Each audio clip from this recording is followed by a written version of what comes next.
Well, hey everybody, this is Don with the Vlog of Many Things, and to my right is Tom? and down below us is say your name. Tenka! Tenkar. Hope everybody's having a good night tonight. We are. Yeah. Tonight we're going to talk a little bit about, we're going to do three different kind of subjects, probably more than that as people start watching and commenting. We're going to talk about, first we're going to talk about stupid morons in gaming. Then we're going to get into talking about gaming with kids and getting involved. Like Tom is heavily involved. He's going to take the cue on this one when we start to get into it. And then we're going to talk about alignment alternatives. Yeah. So it's going to kind of be kind of a all over show tonight. Eric, by the way, thank you very much for coming on. I know it's kind of last minute. No, my pleasure. If there was any hold up tonight, it was me squeezing in the dog walk and then forgetting that tonight's garbage night here in my part of Queens. I was like, oh shit. Paul, welcome to the show. Theatus, as always, welcome to the show. Parasocial audience, can you quit changing your name? Every video you change your name. But you got the same icon. Yeah, it says, "Hail Lord Zeno, hail Princess Zeno Long, may they reign us or over us." And then Terry R, thank you for tuning in to the video also. Don't forget Patron. What's that? Oh, Paul. Sorry about that, Paul. Where are you at up here? Paul, my apologies to you, my friend. I got you lost in the mix up here. Uh-oh. Yeah, Paul's a good sort. Yes, he is. Want to kind of start off with, as everybody knows, we have had Eric, me, and Tom have been the brunt, the spearhead. I'm trying to sound like really macho cool about it. You know what I mean? We've been kind of like Joe Macho Man. Yeah, basically. But we've been the target of an individual online who goes by many names. Eric, let's see, Tom.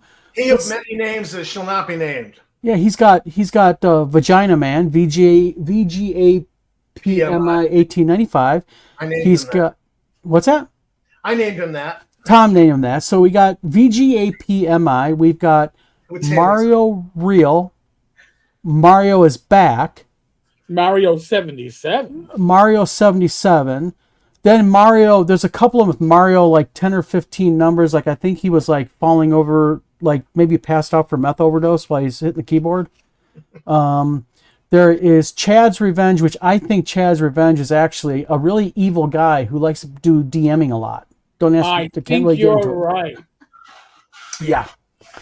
And yeah, so I don't know, but I can guarantee we don't pay for subscribers here or followers. Parasocial's got a nice name here. If you want to click on that. He, the deck of many dickheads. You know what? That sounds like a really cool view. No, I want to use that as an NPC name. Hey, Parasocial audience, can I use that as a new NPC name? And Diatus has a biblical name there. Diatus says his names are Legion. By the way, Theatus, just between me and you, I do coding too. I liked your DNS joke. Nobody else probably got it on Facebook, but I like the DNS joke you made earlier on Facebook. But he made a geek joke. Okay, guys, you gotta be a little bit of programming, like you gotta be a little bit of websites, and know what DNS is in order. But never mind. I'm doing my mouth off. But so the latest little bit that Mr. VGAPMI did is the other night me and my wife got on, did a video, and I'm posting this with my wife's permission because my wife thinks he's just an asshole, just like I do. Let's see. Thais says, "Thanks, Don," and then says, "Oh man, I love it when anything I come up is used by fellow gamers." So let me show you guys his comment that he made. And I find this comment actually pretty poetic given the situation with mugshots and other people's situation happening right now. But let me pull it up here real quick. And this is what he posted. He posted, "Nasty looking woman. This is even a new low for you, Don the Con." Well, now, can I interject? Absolutely. A little piece of wisdom here. People who live in glass houses should not throw stones. Yeah. I just want to say. I'm not saying I know what a crackhead looks like, but I know what a crackhead looks But like. you know the crackhead looks like. Yes. But basically, these are some of the other comments he's made. Tom, this is from your video. He said, this is about a week ago. He said, "So you're going to be at North Texas Scam Con? I plan to come down and confront Don in person. I want to break this down step by step. I thought he was going to come down and confront me, but I thought the FBI or the feds were after me down there. Didn't he say, Eric, that you and Bad Mike hid me out or something while I was down there being chased?" I got the screenshot somewhere, but law enforcement was coming for you, and then you took off, and we hid you. Yes. You escaped because Bad Mike and Tenkar hid you. Yes. And then he said, and you, Tommy. Tom, can I ask you a question? Why does he call you Tommy all the time? Did you make a comment in one of your videos one time you don't like that name? Is that why he's pulling it? Oh, yeah. You're muted, Tom. You're muted. Tom, you're muted. Oh, sorry, guys. No, he's just looking to poke. He's just looking for something. Not him. Nah, it's poke. Come on. He doesn't know the real name that really irritates me, so I just leave it at that. Ow, damn it. Someone take the cat. Oh, this black cat, this new cat my wife has. He says, "Unless you hide it from me," and he says, "I sent down an email telling him I was confronting him, so I bet he hides now and cancels his trip. Will you cancel also?" So Don and Tom are cowards as T-Hay, Noe. What is coming if they come? Well, it doesn't make any sense. No, but that's far for the course. But here, I want to throw something out there. If it's this individual that he should not be named, Voldemort, Candyman, say it 3 times in the mirror, and all of a sudden they appear. Asshole, certainly, Rach. They're banned from North Texas. Well, I don't, and actually all of the alternative personalities, including the individuals occasionally evil and sometimes run games, are banned from the con. So what confrontation are they going to do?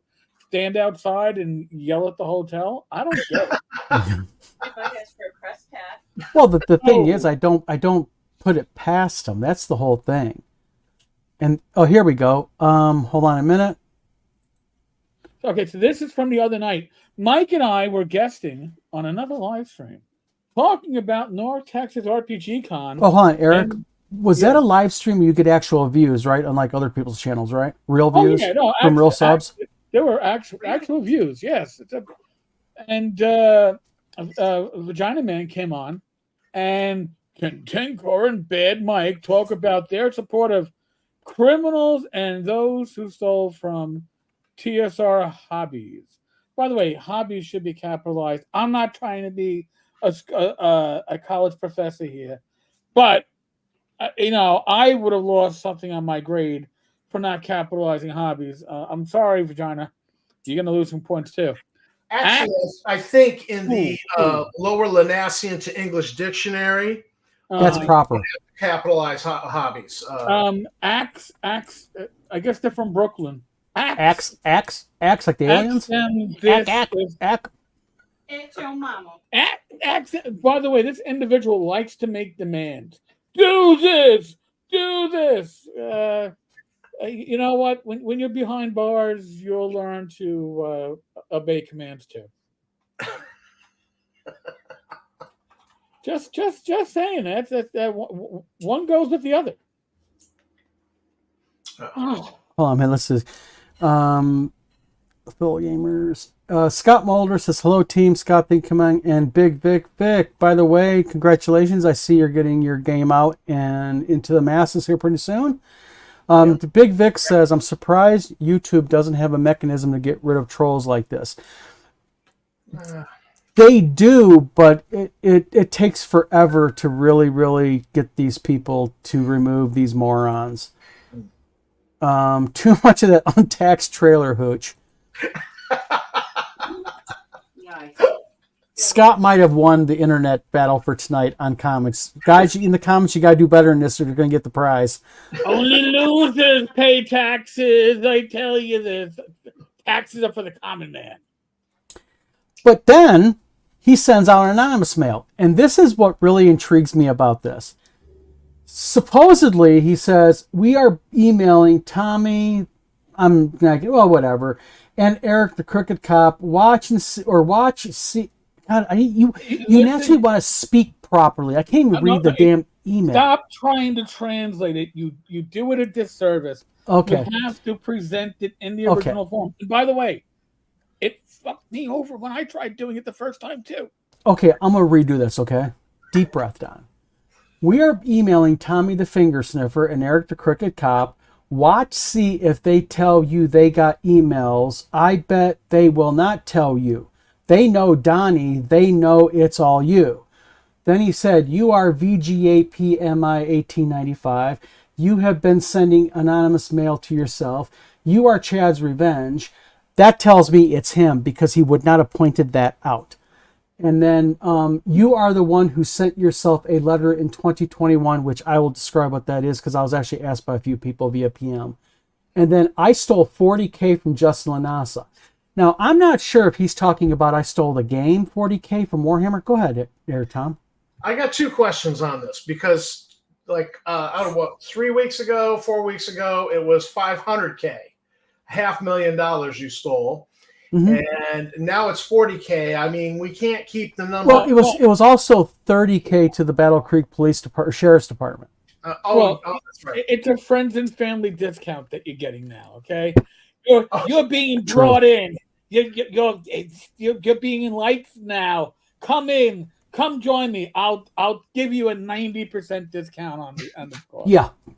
Now, regarding the one who sent yourself the letter in 2021, just so everybody know, back in 2021. Go ahead, Tom. You had another question? Well, my question is that so in 2021 you got this threatening email threatening you to not work with New TSR and Justin Lanasa. Yeah. You sent if I follow the logic, you sent yourself a letter, an email threatening yourself to not work with Justin, but then you ended up working with him. Yeah. And only to realize you needed to get out of that relationship. Yeah. This makes no sense. You sent a letter to yourself to threaten yourself to not work with him, but then you worked with him. All right. Yep. Tom, I will tell you exactly how this will make sense. Get your meth pipe, take a nice deep drag. It makes perfect sense. You just have to. The interesting thing about this, though, about this whole letter thing is looking back at when I got the letter, what was very interesting is I get the letter and I'm on a video call with Michael Hovermail. And I was actually embarrassed that I got it because I didn't want to approach Justin with it because I didn't know Justin at the time. I was brand new. And I didn't want to insult the man by saying, hey, I got this letter because I didn't want to embarrass him how I'd react. And I told Mike about it. And Michael was like, oh, we're going to war now over this. And I'm like, what's going on? He lets Justin know. And Justin really pushed me to do a press release and all this stuff. And like an idiot, I did it. I think, looking back at it, and I got all the convos, all the audio, all the video. I look back at it now, and it's obvious to me what was going on was they were trying, I believe, to get me locked in to want to work with him. Kind of like, tell on yourself, but you do it in a way that makes the person have sympathy towards you, like he's being picked on. Yeah. Because, yeah. But then it goes down to, so that was that. But that goes then down to you stole $40K from Justin Lanasa. Now, is he talking 40 grand as in money? Is he talking about I stole his Warhammer collection? Because the dollar amounts ain't meshing. No. Right. Usually when you lie and you're doing these deep lies, you gotta keep a list of your lies so you can stay consistent. Well, yeah, I meth pipe, pen, meth pipe. Take the pipe any day. I'm just saying, that's part of the issue, is somebody doesn't have any control. But think about the logic here. All right. The logic is this. So what I did is I meet the owner of New TSR Hobbies in June of 2021. I immediately begin this manufactured plan that I'm going to email myself bad emails about this new owner to get him to like me better. So then later on, I can go ahead and get subpoenaed by WotC to go ahead and then email myself horrible emails, send myself emails about my own dead daughter that contain autopsy photos, insult my friends' wives and families and kids, go after my wife and kid online, Yeah. send my wife's employer bad things about my wife in an effort to get my wife fired so then we can have a wife that's been fired. Come on, man. It makes perfect sense. And then I'm creating all these YouTube accounts and these Facebook accounts and these Twitter accounts. And I'm keeping the perfect bad spelling, punctuation, and grammar all in this Malvechian plan to go ahead and to frame an individual who lives in North Carolina and cause him to file bankruptcy.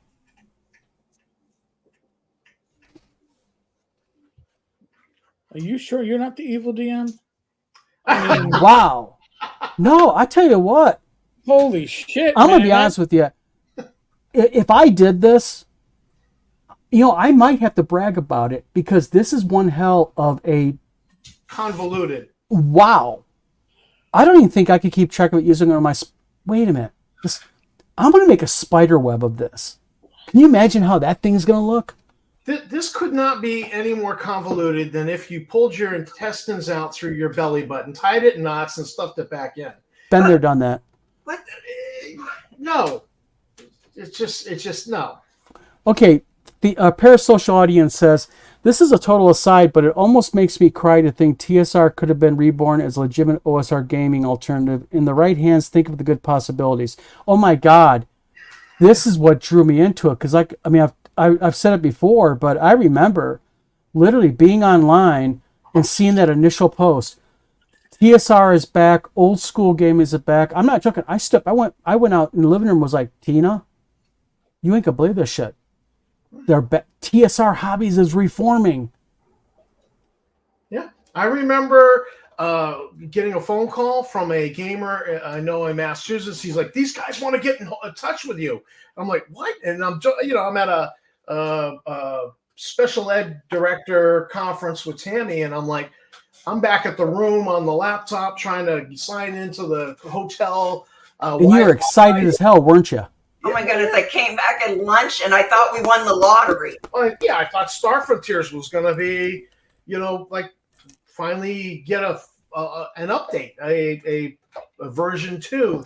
It never got a proper version 2. And so jumping through hoops and I finally get in touch with somebody and they're like, yeah, don't call us, we'll call you. And I'm like, what? But I think that was Yak that actually said that. No, it was Hovermail probably. Yak actually did not get involved with TSR anything publicly until the whole Deinhardt fiasco.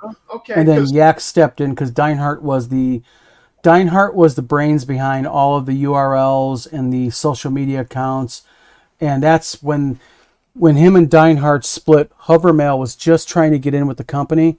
Right. So because Deinhardt was fired, they needed Hovermail to take over social media and marketing, and then they brought Yak in because Yak knew the back end, how to do websites and all that. So Hovermail said that to me online through a name, but then on the phone he's like, yeah, we really, and got to have you sign an NDA, and so he's saying one thing to me on the phone and something else to me online, and it was just this cluster screw up. Yeah. Well, I think what, and I think time, my book goes into great detail about this, but the documentary, the actual hour and 45-minute documentary about this fiasco is really going to go in detail about this, because this was a very critical time with the entire ordeal here, because that was at just the start. And like when I first contacted Justin, you know, there was the whole thing that Larry Elmore's doing Monster Manual 3 for him. You know, there was Larry Elmore's doing Monster Manual 3. Jeff Easley's doing the new Star Frontiers Reborn. I think it was called Star Frontiers Reborn was the initial iteration of it. That was what they were going to do first. They had licensing from Wizards of the Coast to do Star Frontiers, they said.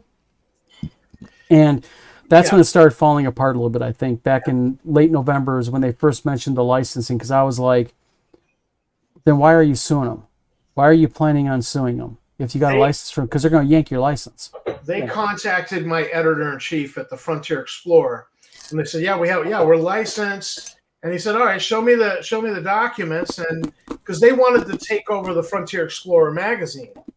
And he said, sure, show me the documents, and we can talk.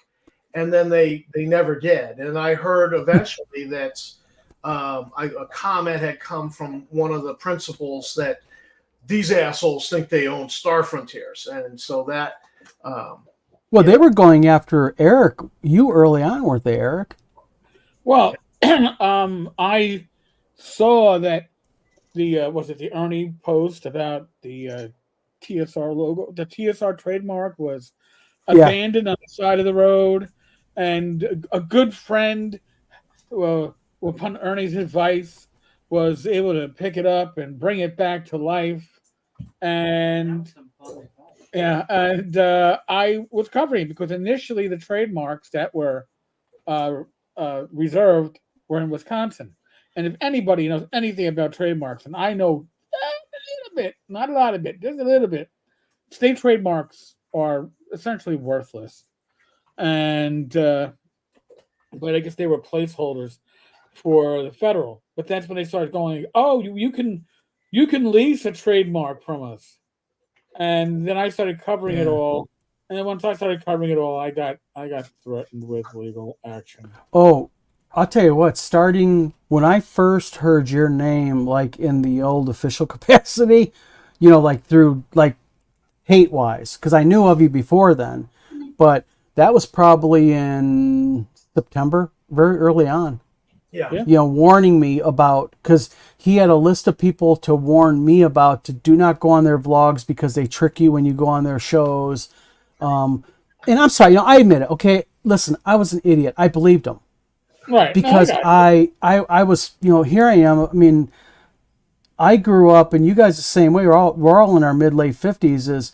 I grew up, and names like Easley and Elmore are just legendary to me. And here I am being told, Larry Elmore, we're all going to go, and at the convention coming up, Larry wants to take us all out to dinner and everything. I'm like, I'm going to be going out with dinner with Larry Elmore, man. Can you believe that? Sadly, no, but yeah, okay. Yeah, exactly. But anyway, that Larry Elmore was doing all the artwork for Star Frontiers. Yes, he was going to do all the artwork for Star Frontiers, and Jeff Easley was going to do the cover. Yeah. Well, so, I was not told about Easley, but I was told, oh yeah, he's. Yeah. I says Elmore's doing all the work, and so now, and you're telling me now, oh, they were promising he was doing the Monster Manual. And I'm thinking, like, they'll just say anything anytime they want. They'll just say anything. Well, that's the truth of it, guys. That's the problem, is they will say and do anything that they have to in order to get what they want. And that's the really scary, sad part about all of this. There we go.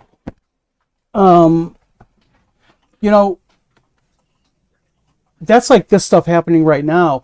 I think the problem here is, hey, Johnny D, thank you for tuning in.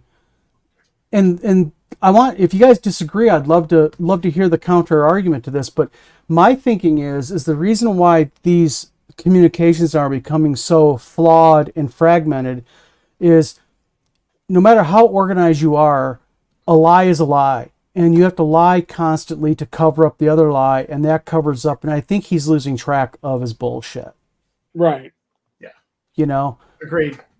And, the very notion, like with Eric, or even you, Tom, the very notion of one of us sending negative communications like nude, like AI adapted nude imagery and stuff to our wife's employer in an effort to get him to have a bad name is absolutely ludicrous. I mean, it's like saying, I'm going to chop my foot off so you can't chase after me. Yeah, just makes totally no sense at all. But so, any rate, but that's basically what's going on. Is just the yahoos that they are. They just can't get their lies straight. Well, Eric got a good video on this 2 days ago. I thought that was quite a good video you did. Yes. Oh, thank you. I listen. Again, we have suspicions as to who may be behind this stuff. Of course, do we know to the point where I can come out and say it was Colonel Mustard in the library with the fake email addresses? No, it was the China man with the crack. But my question, but this proves a point here. Why will you not say that, Eric? Why are you not going to come directly out and say it? Because you have integrity. Right. Well, no, according to the anonymous email that you received last month, I apparently believe in stealing blow, beating people to a pulp, and hookers in my car. Besides the fact, always hookers. And besides the fact that I haven't, driven a patrol. I was a sergeant, by the way, so I haven't driven a patrol car myself since 2002. And that's when I worked in Hunt Point. And yes, there were hookers. And no. Well, out of curiosity, I did make a Google search. I said New York City hookers in the 90s. Oh man. There's some desperate people in New York City, man. If you can find the HBO special, was it Hookers of Hunt Point? Hose of Hunt Point. Thank you, Rach. Hose of Hunt Point. Is this real? I mean, really, it's a real. It's real. It's real. It's on the YouTube now. Oh, it's on YouTube now. Oh, okay. It's called Hose of West Point. Hunt Point. Hose of Hunt Point. And prison one. I can't remember what that was. The school. I met the school teacher that you're gonna see. She did actually put her kids through college by working the streets. So God bless her. I don't know if they had Stacy, who we considered the training hoe, because she was like their mother. No, you're being serious? Yeah. No, there's a whole culture. There's a whole culture. It does exist, and Hunt's Point was it was rocking, and no, as I live and breathe, no. I'm sorry, but we're literally talking about this. I'm looking for an image for everybody. Okay. And I end up coming up with, I got to show this picture. Eric, my apologies, but we'll all go ahead and get this. By the way, this is not a safe for your work image. It's not nudity or nothing. It's just funny. Speaking of, this was one of the alternative cards that was sent to me, pulled off from Discord. Eric, I present to you, sir. 10-card anus smasher. Ooh. Hey, that wasn't in my set, damn it. No, it wasn't. But there's still hope. It could possibly be in the new version of the game. You never know. That's a limited edition collectible, folks. If you if you come into possession of one, you bring it to a convention, I will be happy to sign it. God.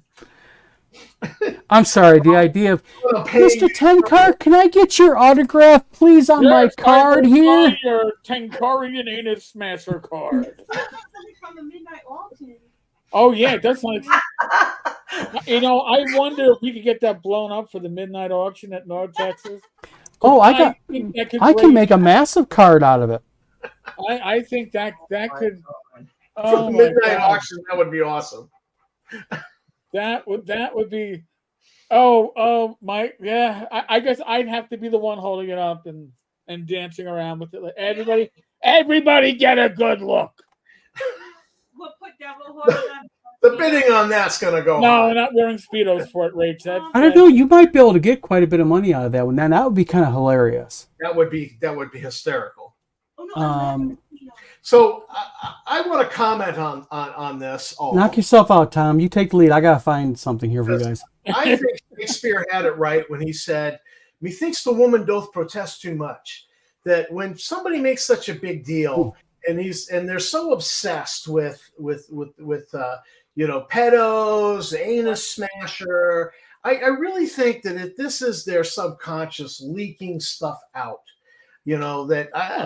this is just Vagina Man telling us what his problems are, what his fetishes are, and what he hopes for it. That's what I really believe.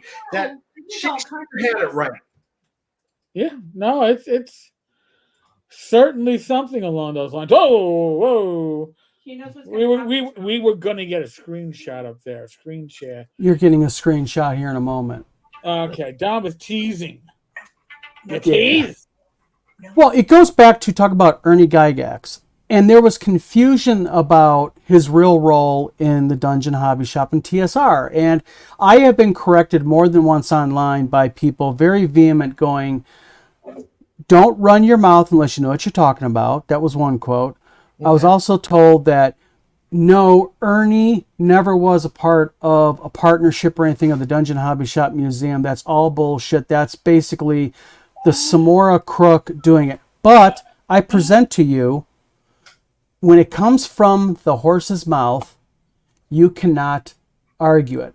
This is a post made September 7th, 2021 by Ernie himself saying, high school gaming friends as well as members of the orchestra Jeff Duck Leeson and Ernie Tenser Gygax, 2 of 3 partners in the Dungeon Hobby Shop Museum. This is going to be a point that I'm going to make to people out there who, and I'm talking about mainly a small core group of people attached to this fiasco. I have, as my friend Eric likes to say, I have the receipts.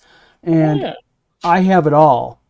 And if you're going to call me a liar online, I'm going to prove you wrong. What's that?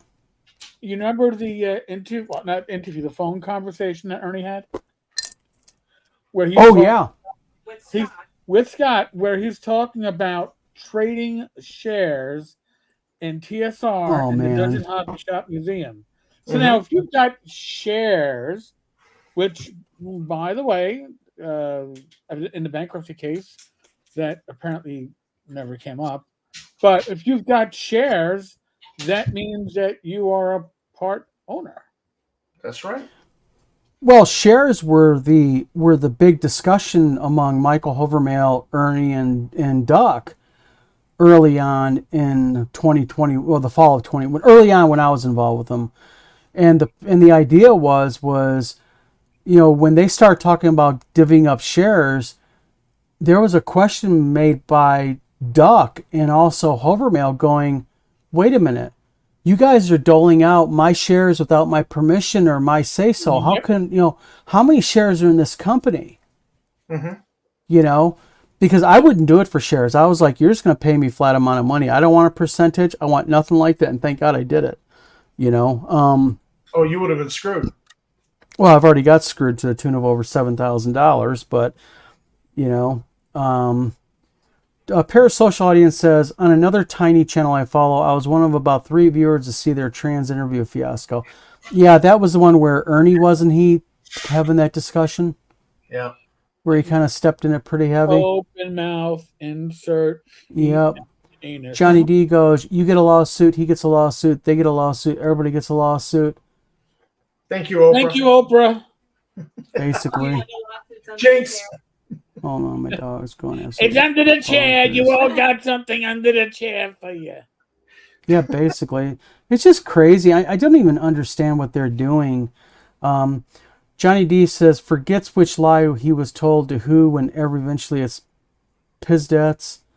Hold on a minute. I don't Gotta know. catch up on comments. It's interesting. Scott, I love the new pilot you come up with. And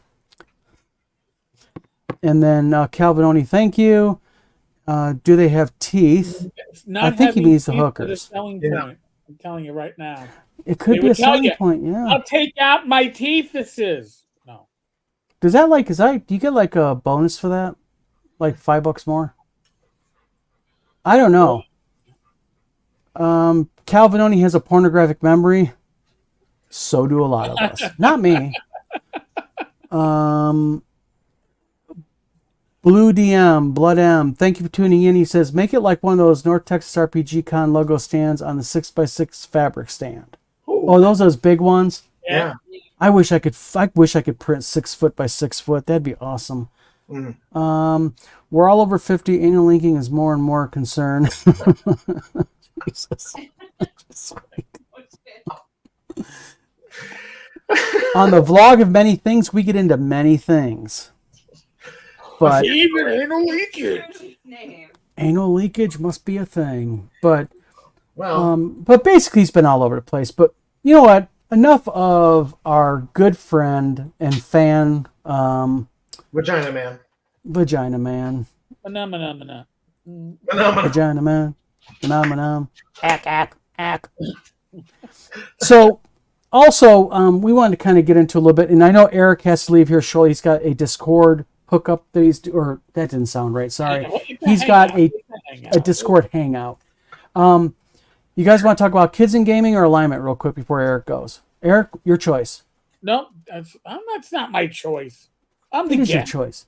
You're the I'm honored the guest. guest. You're the guest. Okay, let's start off with alignment because this is more gaming oriented, and then we'll get in with the kids later on in after the thing. Okay, with me, I'm not a fan of alignment, and I've never been a fan of alignment in gaming. To me, it's too restrictive.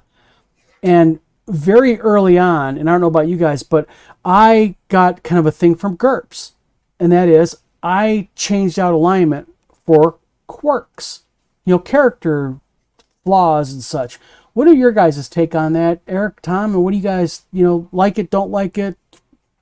Well, Our viewers, what do y'all think? When I did Swords and Wizardry Light, one of the first things I jettisoned was alignment. Mm-hmm. And I jettisoned alignment not because I necessarily dislike it, but it's a whole concept that you have to essentially teach, right? Because it's a gamified thing. So in one way, it's black and white, but in reality, what you think is lawful good as a DM, your player playing the paladin is going to think lawful good is something different, and it's up for interpretation too much. Yeah, It can be fluid or like situational. Yeah, no, alignment doesn't fall into that. So I've always seen alignment as something that historically, going back to my teenage years, if you were gonna argue over something in the game, DM the player, I don't think you're playing your alignment properly. Well, go F yourself. I know exactly how to play my paladin. Yeah. My ranger would kill all the orc babies. It's like, well, I mean, some of these knights who are what paladins were based off of from religious orders were not above just slaughtering men, women, children. Well, yeah, it wasn't. That's the other thing people realize. It's not like it's like they say the Knights Templar. The Knights Templar massacred men, women, and children. You know what I mean? I mean, they did that too.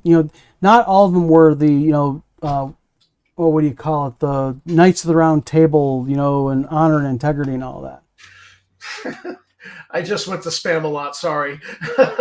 Yeah. Sorry, but no, I like alignment. I like a general 3-point alignment system. Really. I like BX alignment, which was law, neutral, chaos. Explain it to people who don't know it, Tom. So first of all, for everybody who doesn't know, what is BX? Basic Expert D&D that came out in conjunction with AD&D at the same time. Now, Holmes basic D&D was actually a revisit of OD&D, the little books in the box. Mm-hmm. But BX, the Moldvay edition, was a whole new game, and they went with a 3-point alignment system, and moving away from that complicated 9-point alignment system where you had lawful good, neutral good, chaotic good, and then same with neutral, and then same with evil. You got it that all the demons are chaotic evil, all the devils are lawful evil. But, I don't need that alignment system to play my devils as evil and play my demons as evil. I just kind of like the 3-point system. And maybe it's nostalgia because Moldvay Basic was my first introduction to the game. I don't know. Well, going through the Mad, thanks to your channel, Gunther, says, I prefer alignment to just represent a general outlook of the individual. Really useful for NPCs and pre-written adventures. Your guys' take? Yes. Oh, God. Anything that gives a DM a little inspiration and guidance on how to role-play an NPC is awesome. It sucks when you look at it and you go, blank slate. I'm pulling a blank. What do I do? Give me a hook. I can run with it. Yeah, well, Terry, go ahead, Tom. Sorry. I was just going to say that, like, Don, you just 2 years ago wrote Haunted Ruins, a 1E adventure. Did you or did you not put alignment in there for the NPCs? I did put alignment in for the NPCs, Exactly. and the reason why I did that was because the Haunted Ruins is for 1E OSR gamers, and even though I do not like it, this kind of goes back to one of my unwritten rules of publishing: is you got to understand that you're not the audience. There's a much broader picture you got to fill here. Right.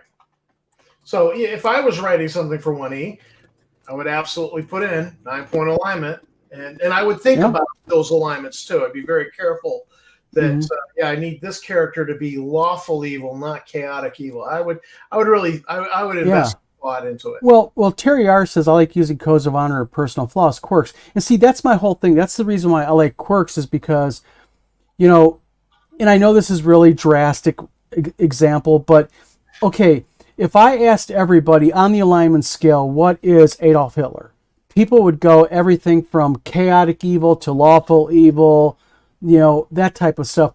But think about this. Even Adolf Hitler would probably want to rescue his dog Blondie, early enough in his, world of hate that he did, if it was injured. Even evil people have capacity to do good, although that good may be limited or focused. So what I like is with quirks allow you also, I think, to play a lot more. It's a lot more fun. Like, one of my quirks might be like, I'm afraid of spiders. Well, think about if you got a player who has a character flaw that they're afraid of spiders. As a DM, I can use that and play with it against you, because what happens if you run into giant spiders? Well, then I can do a negative to hit. Maybe you're always surprised by them. You can play all kinds of crazy stuff with it. Scott Mulder says, I like a simplified alignment concept. Working on something like this for a new project, either a sliding scale of yin yang icon, good, purity, or corruption, since most characters don't fit black and white. Yeah. And on this point of most characters don't fit black and white, one of my favorite TV shows was Deadwood. And, my wife likes that show. You had the sheriff who was a paladin. He was lawful good. Essentially you could characterize him that way. And so he was, and people were like, he's uptight. He's got to stick up his backside. And then you had this other character who was the saloon owner who ran prostitutes and drugs. Yeah. I mean, and then the two of them had to come together, even though they wanted to punch each other out sometimes, and they had to work together. And, there are scenes where, you see them talking, and it's like they've come to an understanding, and they know they're working together against a greater evil that wants to destroy the town. And I really loved that dichotomy that they brought in that show, and I loved watching that. It was truly interesting characters. Well, I think they made better characters. Well, for like you and Eric, when you guys played D&D with alignment, what was your guys' alignment that you prefer to play? I like neutral good. I played a lot of neutral. Neutral good, lawful neutral, stuff like that. Parasocial Audience says, I'll be an OSR heretic. I liked alignment. I thought as a 12 to 13-year-old, it was a tool to help legitimately to make a character, not just play yourself. Yeah, I mean, some people love alignment. I mean, I can see why you'd like it. It's just, again, that's the wonderful thing about role-playing games. Gunther the Mad says, in B, the BX stands for best. I will die on this hill. All right. I'm starting to really like Gunther the Mad for that content. Yeah. Because after all, the greatest sci-fi / type of subject RPG ever, I mean, we're talking about ever made, was what? Star Frontiers. Oh, Star Frontiers? I was thinking about the other one. Traveler? I'm yanking Tom's chain. Space Master. Star Frontiers New Genesis. Oh, wait, that was a Parasocial Audience also says, otherwise, young players especially don't have the ego differentiation to create something different from yourself. Well, yeah, I mean, again, role-playing. How many times have we played role-playing games where people weren't role-playing? A lot. Well, I just played with kids, and I put a few things on the character sheets that some of them riffed off of and went crazy with. And they were clearly role-playing, and it was funny. It was truly funny. Mm-hmm. Yeah, the thing is I just think that alignment, in gaming, and everyone can do it themselves. Of course, that's a beautiful part about gaming is we all can do our own thing, but like with Blades of Sorcery, alignment's not part of the game.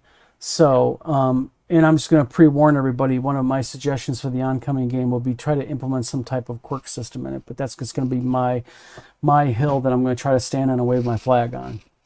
Sure. But yeah. And that's like anything else. Use it or don't use it. Toss it out if you don't like it. The golden rule of role-playing games, and this is something that really bothers me. I get really annoyed with it when I see experienced players in groups on Facebook going, well, I don't like this rule, so what do I do? And it's like, have you read the DMG? Have you read the appendix in the back, Appendix M? You know what you do? Remove it. Don't use it. Change it. What's that, Tom? I said Gary told you what to do. Yeah. What are you drinking? This is some homemade Fireball whiskey. Oh, that's it. Oh, no. Homie don't do Fireball no more. Nope. Syrup and cinnamon sticks in the whiskey to sit for a few weeks. I use a decent whiskey, stevia, cinnamon sticks. Beautiful. I use my wife's cheap Canadian stuff. Oh, well, all right. I can't go too cheap because then the bite kind of bites. That's the bad part about cheap liquor. Period. It always lets you know how cheap it was the next day. Hers is surprisingly not bad. I put up with it. Now, Eric, real quick, I know you got to go here in a few minutes, but I got a quick one for you, sir. Your niece Shannon, who comes over and games with you and such. She's what, 14? 13. 13 years old. Kids in gaming. What, in your opinion, is the earliest age that you would involve a child, not in specialized games, because that's what we're developing, actually, a role-playing game for kids. I'm talking about if you wanted to introduce a kid to AD&D or Beckme or Holmes, what is your idea of an opportune age, Eric, for you? I would say when they want to learn about it. I mean, when I did Swords and Wizardry Light, she was almost 6, and I showed it to her, and she's looking at it, and she can't read, and she's looking at it, and she's like, "Uncle, is this D&D?" I'm like, "Yeah," and she goes, "It's 4 pages." I'm like, "Yeah, you can teach me to read 4 pages, then I can play D&D." Okay. Right, and you can introduce with the dungeon board game. I gave her a bunch of my dwarvenite. Yep. Yeah, she was this Oop. kid didn't play D&D yet. She was already building dungeons, hiding treasure, and they can't get to here without going through a trap, and a trap will kill them. So then the treasure can't be stolen. I went, wow, okay. Violent games are in your future. And you know what? There's not a darn thing wrong with it. No. But again, Because, she was interested.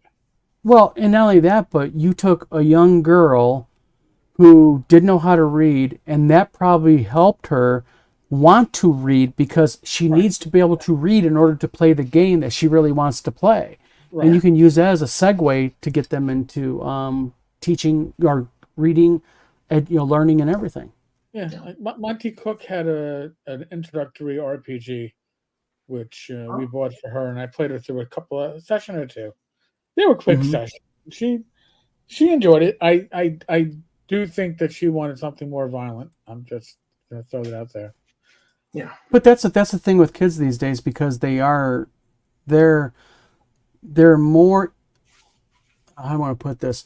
They're introduced to violence, period, in general at a younger age now because of the availability of technology and be able to turn it on and watch it instantly. Mhm. Yep. And then far too many parents give their kids a cell phone at a young age and then do not monitor what they're going and Googling and looking at. Right.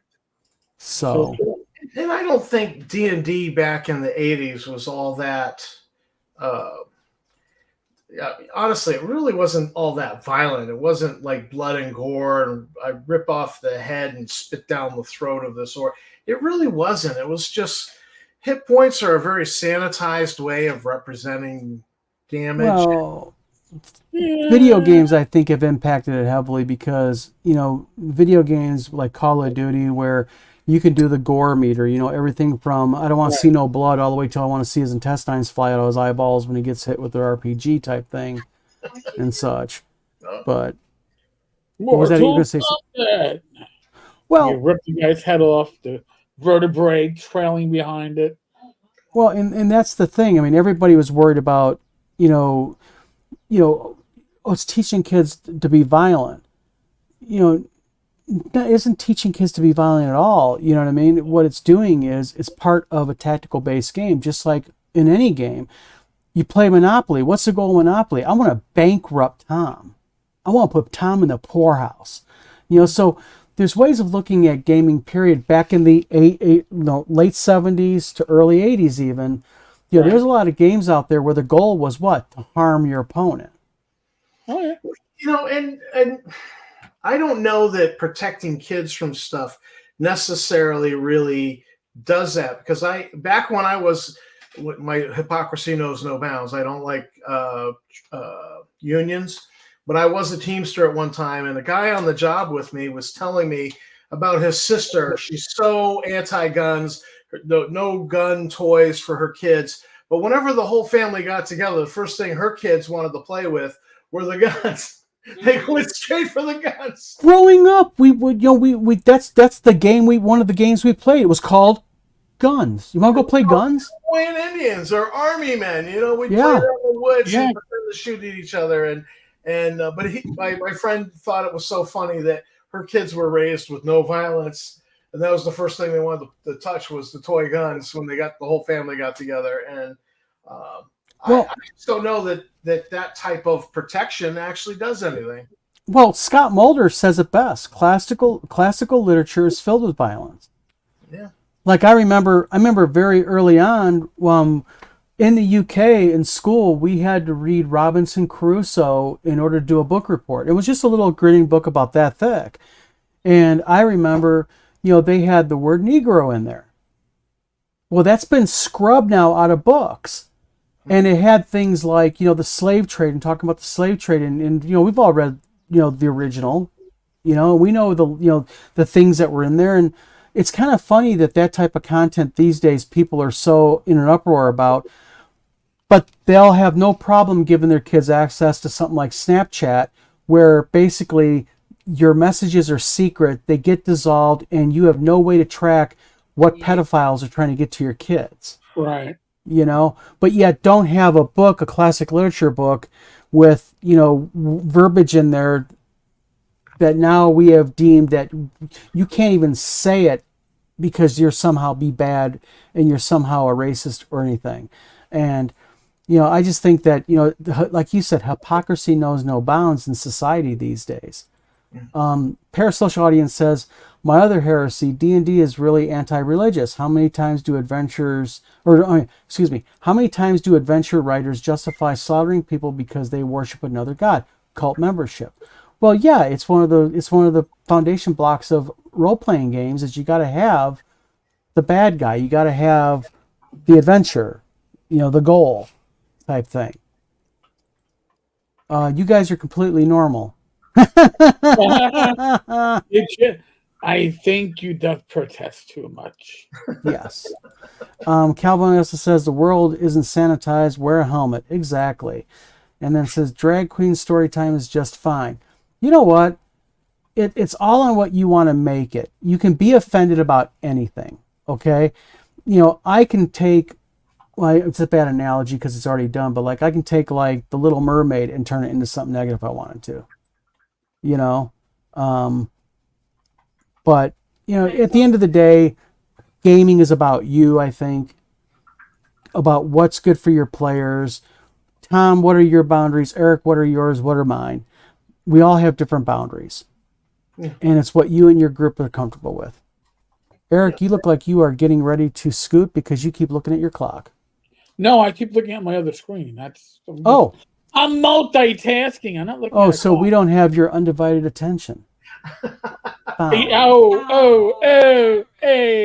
Oh, now you got my wife beating on my ass from behind. Watch out, Rich. I might put a booking photo up for you. Just make one up. Well, I'll tell you what. I think and this is one of the reasons why I'm a big fan of role-playing games and gaming just period, because true gaming is just you sitting at a table or even on a computer like we're doing right now, just three friends talking, having fun. But the difference is in a game would be all gaming, having fun and everything. And I think that if more people did that, then I think the world would be a better place. Cal says also, watch the interview with Rob Kuntz in Diversity and Dragons. I've never watched it. Is it a good, have you guys watched it? No, I didn't know it was on. I'm going to have to write this down. Boy, 3 things now I got to watch. It's a good thing that you're making all the notes for us, Don. Well, the thing is, so far on my notes, I want to watch about the hose on YouTube. And then from watching Hookers and Hoes all the way up to now, I'm going to watch Rob Kuntz in Diversity of Dragons. But so let's transition to kids before Eric leaves. Or yes, Eric's leaving. I'm going to bow out. Okay, Eric, thank you very much. Appreciate it. Thank you for coming on the show. Really okay. Appreciate you guys having me on. And by the way, everybody, please swing over to 10 Cards Tavern and hit a like and subscribe on his video. Okay, guys? Yes, please. Right here, right now. All right. Eric, thank you, sir. Yep. Thank you. All right. And we've got... Okay. Tom, take it from here. This is your... I volunteered, the paraprofessional at the local school who runs the D&D club there. I was like, hey, I'd be happy to come in and help out. And, she was like, oh, great. And then, nothing. And a week ago, she goes, you volunteered, so here you go. And they were having a field day. And so it was basically going to be like almost a 6-hour D&D session. And she knew that I was into sci-fi, so she found this D&D 5e sci-fi adventure. I didn't think it was very good, but she found it for free and gave it to me, and I'm like, I think I can do something a little bit more fun for the kids. Mm-hmm. And so I adapted... Real quick, I'm not ignoring you. I'm looking for something for you. Sure. I adapted Star Frontiers to 5e rules and had like a total a brain explosion where I went, oh, this is how I would do that. And so it was an incomplete adaptation, but I kind of was like, oh, I got the total skill system ported over and the Okay. checks and so I did that for the kids because I knew they knew 5e, and that would just be easiest for them to adapt. But you know what? One of the best things that actually one of the smart things I did was the good wife told me, she said, you talk Star Frontiers and other people just can't follow along. And so she made me print pictures of the aliens in Star Frontiers, the Versk, Yazarian, Drolosites. And I just taped them up on the wall next to where we were playing. And then I did a quick, all right, so these are the species. And I was like, this is the Drolosites, this is what they look like. And they're basically this. And this is the unique thing about them. And I didn't go into all the details, but I gave them the unique stuff. And then I did Yazarians and Versk. And I knew from past experience that most players play human, from different surveys that have been done online, and that just most players are like, I don't know how to get into an alien mindset. I'll just play a human. And so I assume these kids... Real quick, isn't that funny how people are intimidated and they don't realize it doesn't matter. There is no alien mindset. Run with it and have fun. Be you. Well, the truth be told, the Star Frontiers aliens are the fractured pieces of the human psyche. Honestly, it's what they really are, and so they're very relatable. So I assume the kids would do the same, want to play human. And the funny thing is and I didn't have time to do up enough character sheets of like, here's 2 Drolosites, here's 2 Yazarian, and I didn't even get any verse done. And so right away they're like, they all wanted to play Versk and Drolosites. Do you know, and whenever you're playing Star Frontiers, Drolosites usually are in the top 2. Right. I notice in gaming I've played, it's a popular race to play. Yeah, people like them, and the kids wanted to play them, and so I was like, oh my god, I'm sorry guys, I didn't get any Versk player. I had pre-gens because it was going to be too much time involved, and I wanted us to have 2 distinct pieces to the adventure, 2 distinct encounters to play out. And I knew that player character creation would take too long and sabotage that. And you didn't really need the player character sheet for the first part because it was a space battle. So we did do some skill checks, but you didn't really need the player character sheet. And they absolutely ate it up. They loved it. And they were like, where can I find this? And I'm like, well, and I'm like, just so you know, when you see the actual Star Frontiers books, the rules are going to be different than what I presented today. Because yeah, sure. No, we like this game. This is good. We want to play this. And I'm like, okay, send me an email and I will hook you up with some free copies of the rules, and I'll take care of you and point you at some links. They absolutely ate it up, and it proved something that was said to me by a game designer once. A friend of mine who was a game designer, Larry Moore, over at Dorks with Dice, working on Frontier Space, and he went to a convention and talked with the game designers who did Witch Hunter, The Unseen World. Oh, he's talking. Were they the ones who did that? The Witch Hunter, The Unseen World was, I don't know what company that is. I have played the game, but he talked with them, and they said the rules don't matter. It's the setting. The setting is what matters. The rules don't matter. And so Larry came back and said that to me, and I'm like, no, Star Frontiers matters. But honestly, it's really the setting that I love, and I had just as much fun playing 5e as I have playing D100 rules for Star Frontiers. Really? And, yeah, we had a blast, and the kids did funny, unexpected things like, because Drolosites are jokers, I put on one player character sheet a whoopee cushion, and so they're boarding this ship, and you made it fun for your players. Well, i.e., you're being a DM. Well, that was just in character for the race, so I put it in there. We'll see what they do with it. So, they're boarding the ship. They hotwire the airlock. It opens, but one of the pirates throws a smoke grenade. Wait a minute, stop, real quick. So the kid's idea was to hotwire it. Yeah, That's awesome. That right there, man. they did a check to try to hotwire the door, and I'm like, yeah, you can do that. That's And so the pirate threw a smoke grenade, which bounced off the door as it was opening and didn't go through and bounced back at them. So I was like, there's this wall of smoke. Well, you can't shoot a laser through it. So this guy, he goes, I blow up the whoopee cushion and throw it into the cloud of smoke. It's my favorite. Okay. You throw knock yourself out. Do it, my friend. cloud of smoke. He goes, does it blow it away? I says, well, a whoopee cushion only blows air if you sit on it. So no, it does not blow the smoke from the smoke grenade away. Good thinking. So then the guy with the laser rifle says, all right, I'm going to just charge through the smoke and see it, and be ready to light somebody up with the laser rifle. And, and then this kid who threw the whoopee cushion was like, I'm like, so what do you want to do? Everybody else is in combat. And he's like, I want to pick up my whoopee cushion. I'm like, fine. You spend a turn picking up your whoopee cushion because you got to reach around in the cloud of smoke to find the whoopee cushion. But think about what you're just talking about. You're talking about a group of kids who never played a role-playing game before in their life. And look how quick. They play 5e. They play 5e? They've played 5e. They never. What grade? What age range are we talking here?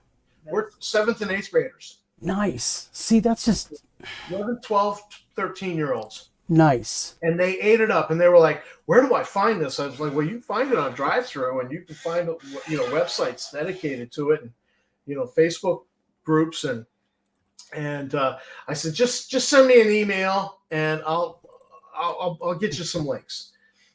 They were eating it up, and they want to play it, and I'm probably going to have to go back to that club in the fall, and maybe possibly, I don't know, run a Star Frontiers game because it was so popular. Although the bulk of the kids in my game were 8th graders, so they're going up to the high school. They won't be at the middle school. Yeah, Joseph Carter says, I think that's exactly it. It's why Warhammer's still popular despite Game Workshop's BS. The setting brings people back in ways the alternative games don't. The thing is I think that one of the things that really make a role-playing game is the GM and the world that he creates or she creates and how they implement that world and the things that you can show people to stimulate them. Like, I'm going to show you something real quick and our viewers. This is actually this is a ship that I drew, and this is going to be for one of the sci-fi RPGs, but it's called the Gazetteer. It's a long-range space cruiser, research vessel, and I get like domes. What's that? Those circles with the hexes, are those domes? No, what they do is they create a magnetic field to fold space. That's how it travels. It can fold space together for long-range space travel. It's a gorgeous ship, by the way. Thank you. And what I'm going to do is I'm actually 3D modeling that because I'm going to make actually a 36-inch long resin model of it. Huh. I'm going to print it. But well, I would buy a little 3-inch miniature and put it on my wargaming table. Thank you. They're going to be made. Yeah, that's all I want to do. But that's the whole thing. You got to make it interesting for your players. And it sounds like that's exactly what you're doing. Well, what I actually did is I did a lot of adaptation to Star Frontiers because I thought that what we needed was the classic Battlestar Galactica. Oh yes, Apollo, the classic. And they were called warriors, and they would strap on their Viper, and they'd go off, and then they'd land, and they'd do stuff.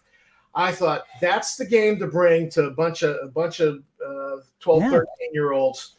So I was like, they were all mercenary fighter pilots taking out fighter craft. And I said, the best dogfight game I know is Wings of War / Wings of Glory. So I adapted those rules. Mm-hmm. Nighthawk's Star Frontiers battle.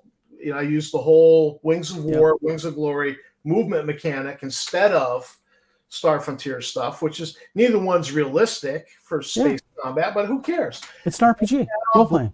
Flying against the pirates and shooting up the pirates. And, so it was they were a little bit worried. Well, what happens if my fighter is completely destroyed? I said, well, in Nighthawks it says that the cockpit ejects like an escape pod, and they just kind of hand wave you surviving in Nighthawks. So that'll probably happen in this as well. And cool. And they just went at it, and they had a blast. Every kid I've ever introduced Wings of War, Wings of Glory to has absolutely loved it. And for the most part, it's mostly my own kids.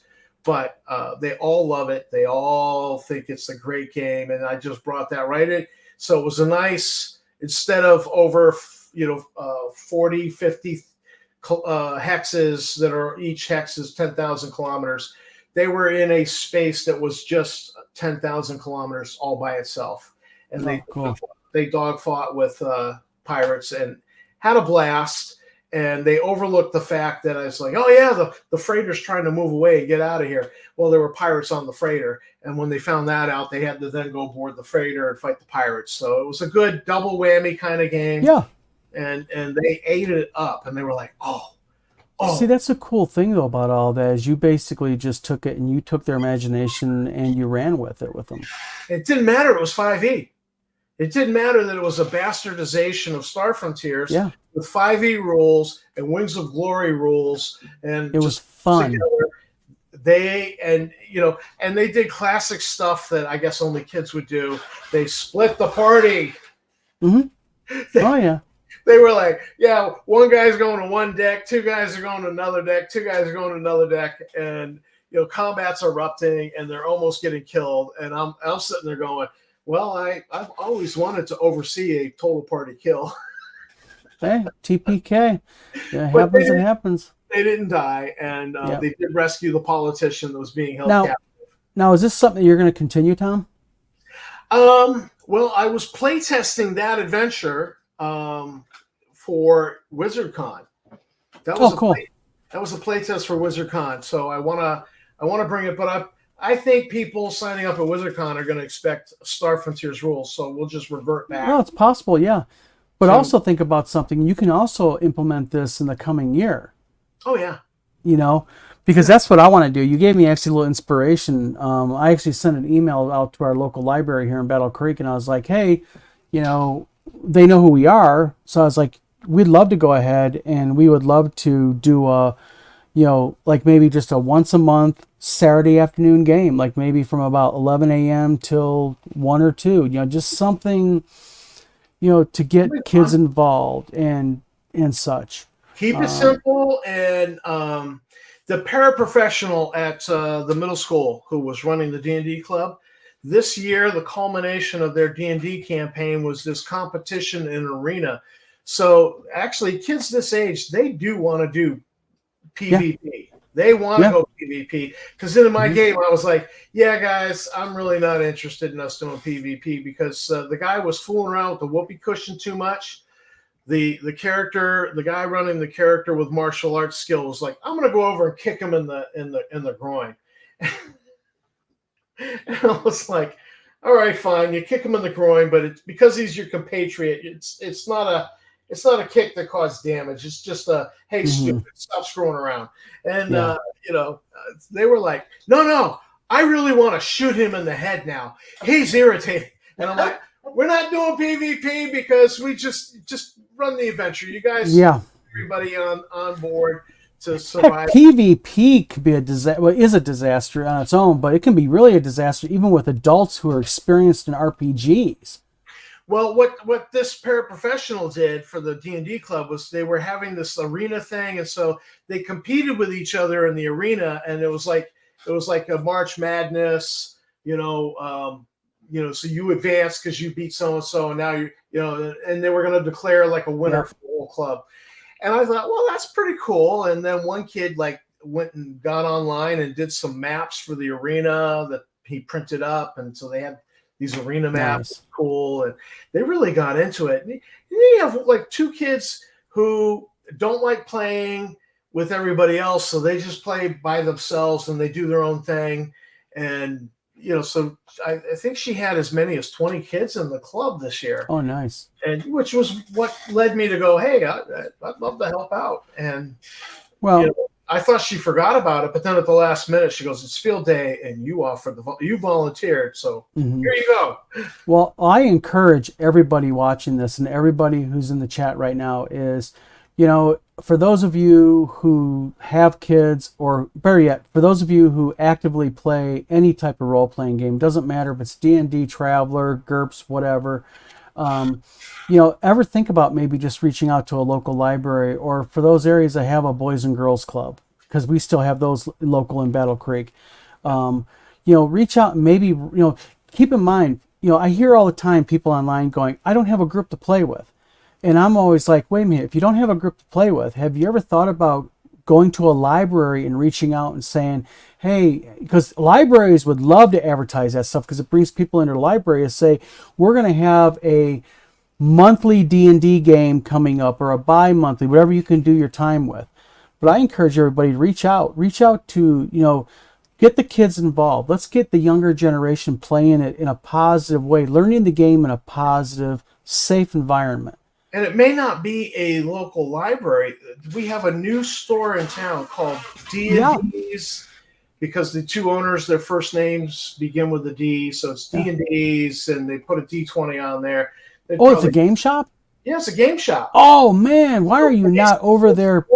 They sell some miniatures. They have these really slick tables that are actually hinged to the wall, and so normally it's just a fold down table that you could sit 8 people around. But then if you want it to be a wargaming table, they got this table that's hinged and stuck to the wall that slaps right down on top of that, and you can wargame if you want. And then they've got 2 private rooms for a nominal cost.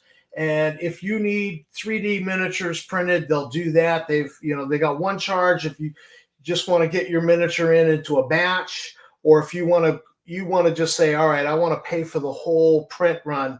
Tom, why are you not doing videos at this place already? I would be. The paint would not be dry on the walls, and I'd be over there with my tabletop tap room camera. Thank you. Shut up, because you're the good wife's over here. Oh no, I'm not backing you on it, Tammy. Yeah. Get on his ass. I have tried, and he's like, I said, oh my gosh, tonight it's Friday. I bet it's going to be a great group. Oh, it's probably going to be. Oh wait, tomorrow night's Friday, isn't it, Tammy? I'm like, seriously. Tomorrow night, right, Tom? You're going to go over there tomorrow night, right, and do a live, right? No, I'm going to be drinking wine after the last day of school. Yeah, last day of school. Excuses. But no, he's got to get there. So, actually, it's not the last day of school, because they're probably going to show up on Monday and Tuesday. Calvinoni says, cool, I want to be there. Well, Cal, maybe some of us could be there by proxy if Tom would do a video. Well, you know what? I saw Scott Mulder said WizardCon with all those exclamation points. I'm going to run 2 games at WizardCon, and I think I talked to you about it. Yep. One will be a space combat, and then the second will be, aftermath of that space combat. That'll be more Alpha Dawn action. Yep. Well, we're going to address something that Scott also said here in a moment. Let's hit this real quick. And so if you play in both games, you can use the same character right through and get experience if you want. Yep. I'm gonna explain something going on with this real quick because people deserve to know. But real quick, Terry R says a local library around me used to have an RPG night every second and fourth Thursday. Oh, absolutely. Cool. And there's no reason why those can't be fired back up. Most libraries, another place to do it, it won't involve kids. But a good place is if you got a new brewery in town, like a little microbrewery. We have one in, my wife found it online. We're actually going to check it out this weekend. They are a gaming and brewery. You go in, you can rent games, they've got drinks named after games, all kinds of cool stuff. But real quick, Scott Mulder says this. I hope that certain troll stops messing with the venue. Your con is very important, as is a chance to get my daughter and grandson to Michigan together for the event. Long story. You know what? This is me and Tammy actually kind of chatted online via PM about this about a week ago. But the event, it is being messed with. It's being messed with heavily. A certain individual, I guess, has gotten several, probably family members and friends, to also message the venue and talk about what a horrible person I am. A lot of untrue stuff. Just because these people are intimidated because they can't put together a decent convention. No, And they don't want to see somebody else do it. So we had a meeting today with them on Zoom. It was supposed to be concluded today.